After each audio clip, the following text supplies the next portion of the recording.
Orpheus. Orpheus. On his mother's side he was more than mortal. He was the son of one of the Muses and a Thracian prince. His mother gave him the gift of music in Thrace, where he grew up, fostered it. The Thracians were the most musical of the peoples of Greece. But Orpheus had no rival there or anywhere except the gods alone. There was no limit to his power when he played and sang. No one and nothing could resist him. In the deep still woods upon the Thracian mountains, Orpheus, with his singing lyre, led the trees, led the wild beasts of the wilderness. Everything animate and inanimate followed him. He moved the rocks on the hillside and turned the courses of the rivers.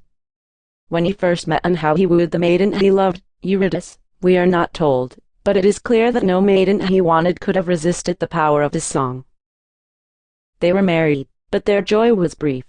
Directly after the wedding, as the bride walked in a meadow with her bridesmaids, a viper stung her and she died. Orpheus' grief was overwhelming. He could not endure it. He determined to go down to the world of death and try to bring Eurydice back. With my song, I will charm Demeter's daughter. I will charm the Lord of the dead, moving their hearts with my melody. I will bear her away from Hades. He dared more than any other man ever dared for his love. He took the fearsome journey to the underworld. There he struck his lyre, and at the sound all the vast multitude were charmed to stillness. O gods who rule the dark and silent world, to you all born of a woman needs must come. All lovely things at last go down to you. You are the debtor who is always paid.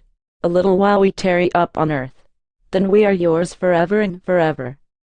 But I seek one who came to you too soon. The bud was plucked before the flower bloomed. I tried to bear my loss. I could not bear it. Love was too strong a god, O king, you know. If the told tale men tell is true, how once the flowers saw the rape of Proserpine, then weave again for sweet Eurydice life's pattern that was taken from the loom. To quick, see, I ask a little thing, only that you will lend, not give, her to me. She shall be yours when her year's span is full.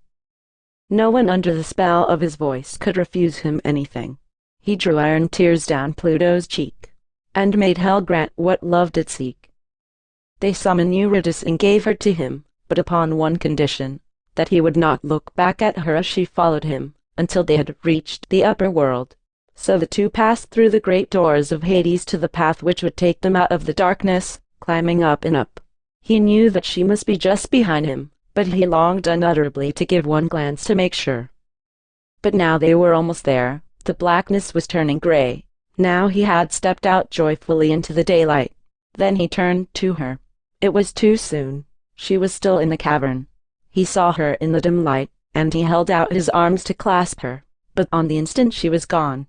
She had slipped back into the darkness. All he heard was one faint word, farewell. Desperately he tried to rush after her and follow her down, but he was not allowed.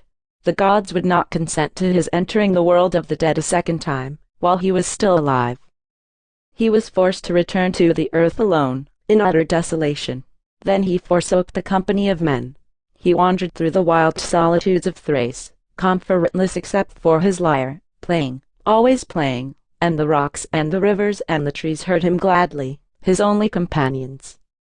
But at last a band of Maenads, women, came upon him. They slew the gentle musician, tearing him limb from limb, borne along past the river's mouth onto the Lesbian shore, nor had it suffered any change from the sea when the Muses found it and buried it in the sanctuary of the island.